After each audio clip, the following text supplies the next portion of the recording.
শিশু মঙ্গল সমিতির দুর্নীতিকাণ্ডে গ্রেপ্তার উদয়ন গুহর বিরুদ্ধে ফের দিনহাটা থানায় নতুন করে আরও একটি অভিযোগ দায়ের হলো। রবিবার সন্ধ্যায় সোহম চক্রবর্তী নামে সিপিএম এর এক সক্রিয় কর্মী দিনহাটা থানায় লিখিত অভিযোগ জানান। এরপর দিনহাটা প্রেস ক্লাবের সাংবাদিক বৈঠক করে বিভিন্ন দিক তুলে ধরেন সিপিএম নেতৃত্ব। উদয়ন ইতিমধ্যেই একাধিক মামলায় অভিযুক্ত হয়ে জেলে রয়েছেন। সিপিএম নেতা শুভ্রালোক দাস সোহম চক্রবর্তী সাংবাদিক বৈঠকে গোটা ঘটনা তুলে ধরে 2022 সালে পুর নির্বাচনের সময় কি কি ঘটনা ঘটিয়েছিল তৃণমূল তথা উদয়ন গুহর নেতৃত্বে ওই দলের কর্মী সমর্থকেরা সেসব তুলে ধরেন। কোচবিহার থেকে সুমন মণ্ডলের রিপোর্ট, বিগ নিউজ বাংলা। আপনারা জানেন 2022 সালে পৌর নির্বাচনের ঘোষণা হওয়ার পর থেকে বামপন্থী কর্মী সমর্থক দরদিদের উপর হামলা শুরু হয়। কোভিড মহামারীর সময় রেড ভলেন্টিয়ার্সরা তারা ধারাবাহিকভাবে মানুষের পাশে থাকবার চেষ্টা করা হয়েছে। সেই সময় নির্বাচনের মুখে আক্রমণ নামিয়ে আনা হয়। আমাদের সাথে আজকে প্রেস মিটে উপস্থিত আছে আমাদের তৎকালীন রেড ভলেন্টিয়ার্সের অন্যতম সদস্য এবং আমাদের যুব আন্দোলনের নেতৃত্ব কমরেড সোহম চক্রবর্তী। উপস্থিত আছে আমাদের রেড ভলেন্টিয়ার্সের অন্যতম সংগঠক এবং যুব আন্দোলনের নেতৃত্ব কমরেড সৌরভ চন্দ্র।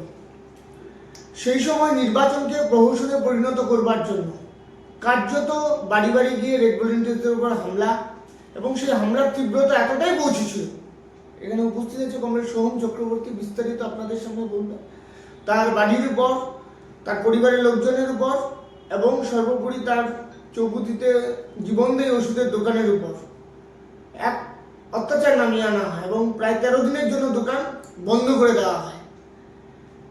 নানান কারণবশত সে সময় আমরা প্রশাসনকে বারবার জানিয়েছিলাম, লিখিত অভিযোগ জানিয়েছিলাম, কিন্তু কোনো সদুত্তর পাওয়া যায়নি। 2022 সালে কিভাবে দিনহাটাতে জঙ্গলের রাজত্ব কায়েম হয়েছিল, সেই জঙ্গলের রাজত্বের অনেকগুলো নিদর্শন আপনারা এখন দেখতে পাচ্ছেন। অভিযোগ জানানো হচ্ছে। আজ আমাদের রেড ভলেন্টিয়ার্স তথা যুব আন্দোলনের নেতৃত্ব কমরেড সোহম চক্রবর্তীও দিনহাটা থানায় অভিযোগ জানালেন সেদিনে যা ঘটনা ঘটেছিল, কিভাবে দিনহাটা পৌরসভা নির্বাচনকে প্রহসনে পরিণত করা হয়েছিল। দিনহাটায় কোনো বিরোধী দলের ক্যান্ডিডেট তারা নির্বাচনে দাঁড়াতে অবধি পারেননি। এই নির্বাচন প্রক্রিয়া এবং যা সে সময় ঘটনা ঘটেছিল সেটাকে মানুষের সামনে আরও একবার রিকল করা। আর বর্তমানে যারা পৌর বোর্ড আছে সেটা কিন্তু অগণতান্ত্রিক পৌর বোর্ড, তারা কিন্তু কেউই নির্বাচিত পৌর বোর্ড নয়। সেই অগণতান্ত্রিক পৌর বোর্ডের 1, 2, 3 জন সদস্য তারা এখন পৌর বোর্ড পরিচালনা করছেন। দিনহাটার মানুষ পৌর পরিষেবা থেকে বঞ্চিত হচ্ছে। এই বিষয়টিও দেখা জরুরি, প্রশাসন সে দিকেও দৃষ্টিপাত করুক এবং অবিলম্বে নির্বাচনের মধ্য দিয়ে পৌর বোর্ড গঠিত হোক। কারণ যে পৌর বোর্ড আছে সেই পৌর বোর্ডে গণতান্ত্রিকভাবে কোনো অধিকার নেই এই পদে বসে থেকে পৌরসভা চালানোর। এবং জানেন যে সেই কোভিড মহামারীর সময় রেড ভলেন্টিয়ার্স গোটা পশ্চিমবঙ্গে কি ভূমিকা নিয়েছিল এবং সব জায়গায় কিভাবে কাজ করেছিল, তাতে আমরা আমাদের নিজের জীবনকে বাজি রেখে আমরা মানুষের জন্য কাজ করে গেছি সেই সময়। কিন্তু যখন এই মহামারীর প্রকোপ কিছুটা কমে আসলো, সেই মহামারীর সময় যারা সেই গুন্ডা বাহিনীরা বাড়ি থেকে বের হতে পারেনি, হয়তোবা তাদের বাড়িতে গিয়ে আমরা সেই সময় স্যানিটাইজেশন ইত্যাদি কাজ করে আসছি, তাদেরকে পরিষেবা দিয়ে আসছি। কিন্তু যখনই মহামারীর প্রকোপ একটু কমে যায় এবং সেই মুহূর্তে যখন পৌরসভা ভোটের কাজ শুরু হয়, দামা বাজতে শুরু করে, সেই সময় তারা বেরিয়ে এসে এই মানুষগুলোকে আমাদের উপরে হামলা আনে। আমাদের রাস্তায় থ্রেট দেওয়া থেকে শুরু করে বাড়িতে হামলা, দোকান বন্ধ করে দেওয়া এবং এই ধরনের কাজগুলো করতে থাকে।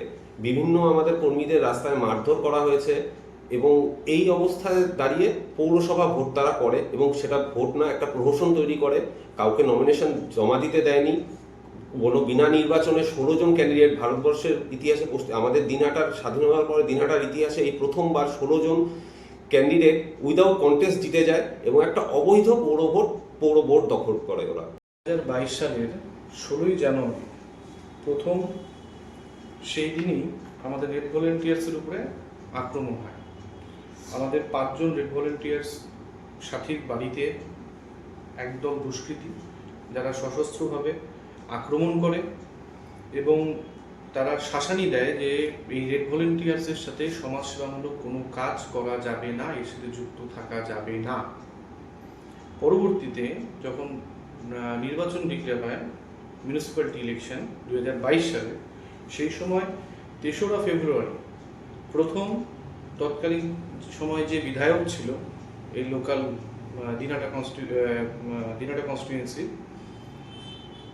তার কথা মতে যারা প্রস্তাবক এবং যারা ইলেকশন এজেন্ট এবং যারা ইলেকশনে লড়ার জন্য ক্যান্ডিডেট ছিল তাদের বাড়ি বাড়ি গিয়ে থ্রেট চড়ানো হয় এবং হুমকি দেওয়া হয় যদি তারা ইলেকশনে লড়ে বা প্রস্তাবক হিসেবে থাকে তাহলে তাদের বাড়িতে আবারও অ্যাটাক করা হবে এবং বাড়ি ভাঙচুর করা হবে এবং লুটপাট করা হবে এবং তার পরিবারের উপরেও অ্যাটাক করা হবে। আমার বাড়িতে গত 5ই ফেব্রুয়ারি 2022 সন্ধ্যাবেলা দ্বিতীয়বারের জন্য সেই সময়কার এমএলএর কিছু গুন্ডা বাহিনী তারা চড়াও হয় এবং বাড়িতে শাসানি দিয়ে যায় এবং পরের দিন মানে 6ই ফেব্রুয়ারি সন্ধ্যাবেলা আবার একইভাবে আমার বাড়িতে যাওয়া যায় এবং তারা গিয়ে শাসানি দেয় এবং সেখান থেকে বেরিয়ে গিয়ে আমার যে দোকান মেইন চৌপতিতে প্রায় 100 বছরের উপরে এই দোকান, সেই মেডিসিনের দোকানে তারা শাটার নামিয়ে দেয় এবং বন্ধ করে দেয় এবং পরিষ্কার বলে আসে ওখানে দাঁড়িয়ে যদি ইলেকশন লড়ে তাহলে এটা চিরদিনের জন্য বন্ধ থাকবে, আর ইলেকশন না লড়লে কোনো ব্যাপার হবে না। এবং তারপরে আমি যখন থানায় সেই সময় আমরা অভিযোগ করি, প্রথম যখন রেড ভলেন্টিয়ার্সের বাড়িতে যে অ্যাটাক করে সেই সময় আমরা প্রথম দিনই আমাদের রেড ভলেন্টিয়ার্সের তরফ থেকে 16 তারিখ একটা এফআইআর করা হয় আইসির কাছে, 18 তারিখ এসডিওর কাছে একটা ডেপুটেশন দেওয়া হয়, তারপরও সেই সময় প্রশাসন কোনো রকম ভূমিকা গ্রহণ করেনি। পরবর্তীতে যখন 6 তারিখ আমার দোকান সন্ধ্যাবেলা বন্ধ করে 6ই ফেব্রুয়ারি, পরের দিন নিউজ পেপারে আসার পরে তৎকালীন সময়ে দিনহাটা থানা যে আইসি ছিল তিনি বাধ্য হয় একটা এফআইআর নেওয়ার জন্য এবং আজকে সম্পূর্ণ তথ্য সমেত আমরা